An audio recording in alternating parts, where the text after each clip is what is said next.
Hello കൂട്ടുകാരെ, ഇനി നമ്മൾ ഡിസ്പ്ലേസ്മെൻ്റ് എന്ന് പറഞ്ഞൊരു ഡിഫൻസ് മെക്കാനിസമാണ് പഠിക്കുന്നത്. ഈ ഡിസ്പ്ലേസ്മെൻറ്റ് നമ്മൾ ബി എഡ് കരിക്കുലത്തിൽ അല്ലെങ്കിൽ ടി ടി സിയുടെ കരിക്കുലത്തിൽ സൈക്കോളജി ടെക്സ്റ്റിൽ അങ്ങനെ പരാമർശിക്കണില്ല. പക്ഷേ കഴിഞ്ഞ കുറേ കേട്ടറ്റ് പരീക്ഷകളായിട്ട് അല്ലെങ്കിൽ PSC പരീക്ഷകളൊക്കെ ആയിട്ട് ഡിസ്പ്ലേസ്മെൻറ്റ് കണ്ടുവരുന്നുണ്ട്. അപ്പോൾ ഡിസ്പ്ലേസ്മെൻ്റ് എന്ന് വെച്ചാൽ സിമ്പിളാണ്. അതെന്ന് വെച്ചാൽ ഇത് നമ്മൾ ഒരു കാര്യമുണ്ട്, നമ്മൾ ചിലപ്പോൾ പ്രൊജക്ഷനായിട്ട് തെറ്റിക്കാനായിട്ട് സാധ്യതയുണ്ട്. പ്രൊജക്ഷൻ നമ്മൾ പറഞ്ഞാൽ നമ്മുടെ കുറ്റങ്ങൾ മറ്റൊരാളുടെ മേലടിച്ചേൽപ്പിക്കുന്നതിനാണ് പ്രൊജക്ഷൻ എന്ന് പറഞ്ഞാൽ അല്ലേ.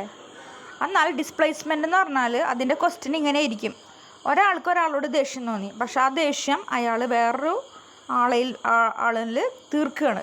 മനസ്സിലായി? അങ്ങാടിയിൽ തോറ്റതിന് അമ്മയോട് എന്നൊക്കെ പറയില്ല, അതേ സംഭവം തന്നെ. അപ്പോൾ അങ്ങനെ ഒരു ക്വസ്റ്റ്യൻ വരികയാണ്. ഒരാളുടെ ദേഷ്യം അയാൾ ആ ദേഷ്യത്തിൻ്റെ ഉത്ഭവസ്ഥാനം എവിടെ നിന്നാണോ അയാളോട് പറയാതെ അയാളുടെ ദേഷ്യം വേറെ ആളുടെ മേൽ തീർക്കുന്നതിനെയാണ് ഡിസ്പ്ലേസ്മെൻ്റ് എന്ന് പറയുക കേട്ടോ. ഇതൊരു ഡിഫൻസ് മെക്കാനിസമാണ്, അന്ന് മനസ്സിലാക്കുക കേട്ടോ. ഇത് പ്രതിരോധ തന്ത്രമാണെന്ന് മനസ്സിലാക്കുക. അഡ്ജസ്റ്റ്മെൻറ്റ് മെക്കാനിസം അല്ല, ഡിഫൻസ് മെക്കാനിസം ആണെന്ന് മനസ്സിലാക്കുക കേട്ടോ.